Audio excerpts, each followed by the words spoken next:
problematic scenario for the service providers. So in summary, some of the issues that the legacy VPNs had were that the existing service architecture limits the carrier's ability to expand into the growing advanced IP services market.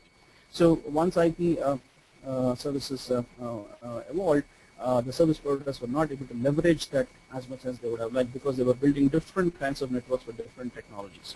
So multiple architectures required for layer 2 and layer 3 services. You had to buy different kinds of equipment as well. And depending on the access technology that is being used by the VPN customers, there used to be only one single access technology per VPN. An example would be a service provider would be using, say, ATM network only, and some customer would be using only frame relay services. So these are problems that the service provider could not solve very easily. They had to have one single access technology per VPN.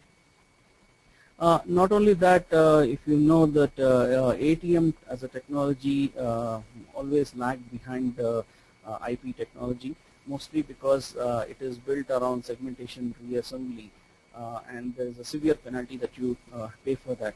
As you know, ATM cells are all fixed 53 byte cells, so always cutting down the packets into that size and reassembling it, it's a very expensive operation, right?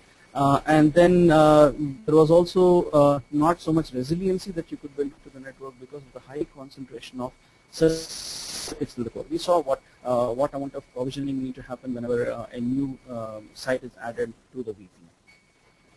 And it's extremely labor intensive in the sense that the service provider needs to train a lot of people to understand how networks have to be built, and then teach them how to provision the circuits and things like that. So it's a very, very expensive operation to build not only the networks but also the workforce to understand and deploy the networks so that you can leverage the capabilities of the network.